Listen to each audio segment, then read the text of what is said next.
cho chỉ muốn cho tung lào rồi trong trôi này đa cả trời chỉ muốn một sai đoạn bây giờ tao làm mà thêm một sai đoạn đây được cơ mà nó do đĩa CD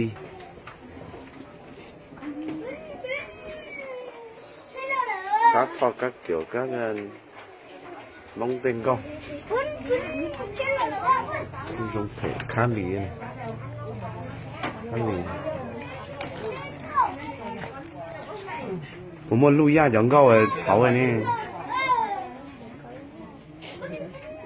โอ้เจ๋อในป้าซ้อผมมันจะกุเทียนกุมองหายกุเทียนยังมองเรากุอยู่ที่ไหนซ้อกุเทียนอะไรเนี่ย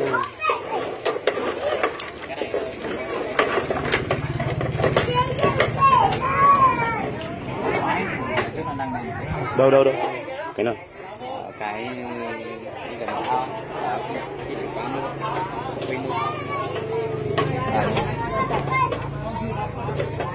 đi đi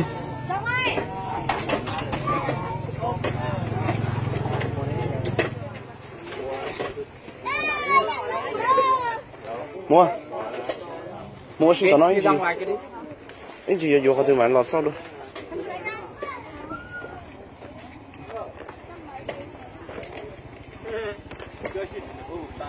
lấy cái lò rẻ gì cũng bao tài cũng nói tự nhiên là tiêu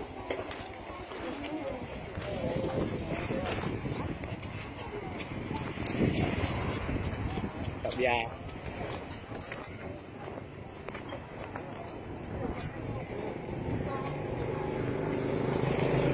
ô là tôi tôm na mà nhỏ ôi trời dù họ chỉ bao này dù tuần na đấy nhỏ nào biết mua phí thời gian một đó một châu để thao à nào biết là tính khó non đây mà đây ở đây biết bỏ cái là gì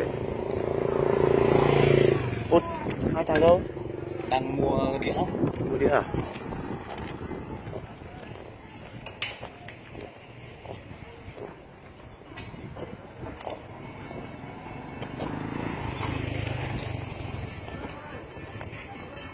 nó biết tôi lì thao lại nó tôi uống lọ dễ thao nằm mò lại thế nhưng mà chỉ biết chữa tôi khởi kinh nhé là chứ nó biết tôi dọn rác rồi lại chứ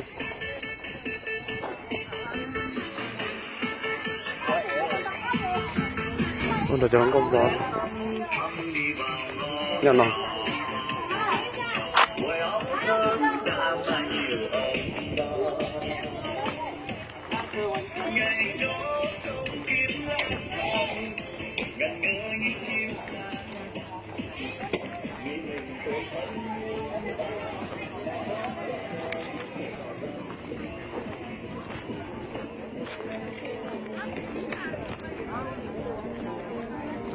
với mùi vô cho còn mỏi à giờ nó lung tung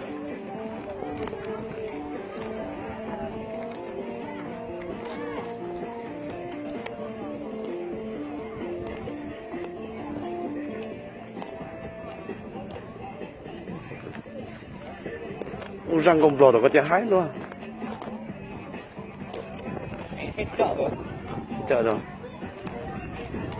vào đây ngắm ở đây thôi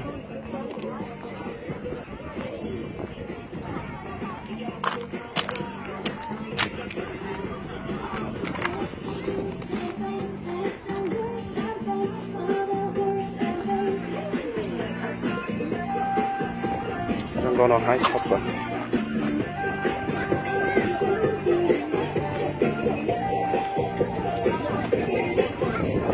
răng con nó hái rồi đi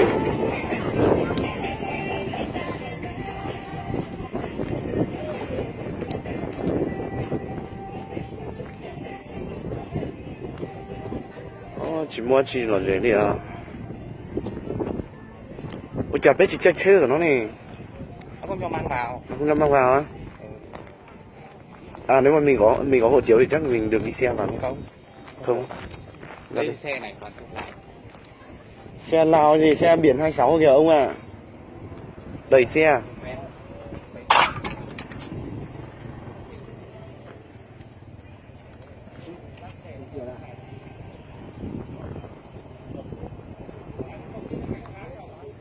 Giống có sắp lời giờ thì tới thông tin à? Đường kia chắc là đường đi Lào nhỉ? Nhưng chả biết là đi vào cái tỉnh nào.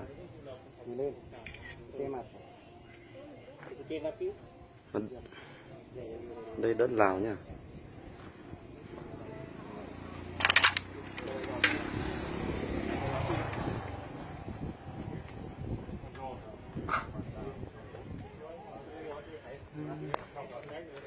Có xe chập lại thì không nhớ được cho thế chờ nó. Trong hạ dùng đo thì dùng đo. Có vấn đề đi tê sao?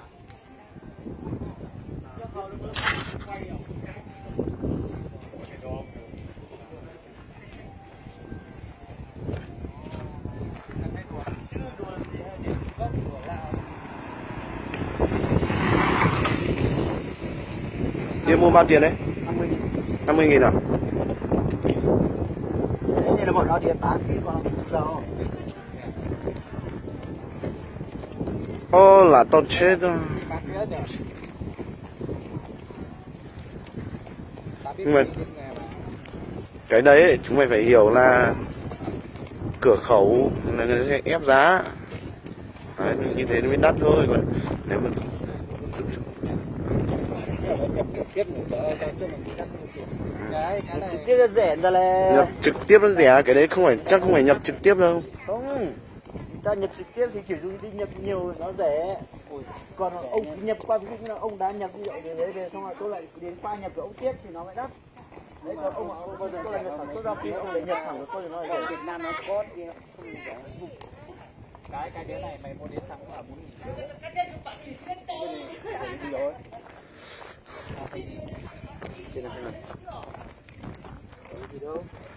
Hết chỗ để chơi rồi.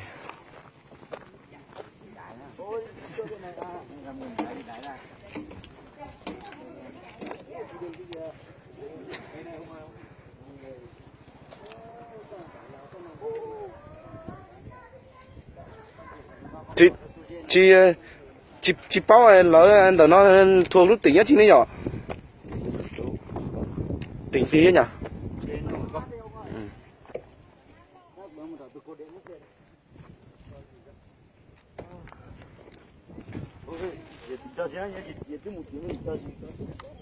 Mấy mua tiền chia nha.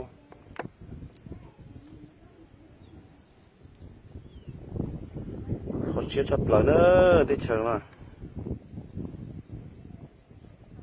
Tôi cho nó chỉ chúa chỉ khó xếp bọn nó.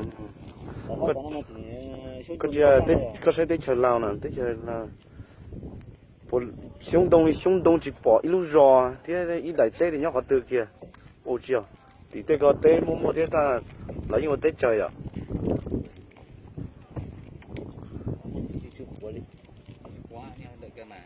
Đấy, là tết cứ han đó mà cũng sáng mà đều thì chuẩn thay gì trong cơ.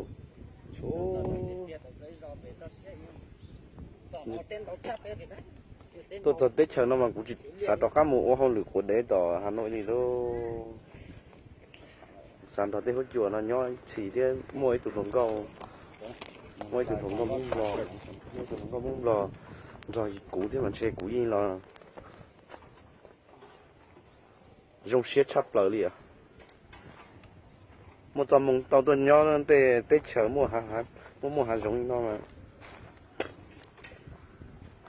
tôi nhớ là liều tê xong là quý tàu xía à? Thế này à? Cái sách của hai bây giờ hả? Không đúng lắm, có gì nó sai thì phải. Sai thì phải.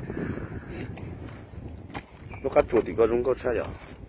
Đấy, đã cho trúng chuột có đâu hậu tới hồn xe. Cái đầu em muốn đây lo rồi.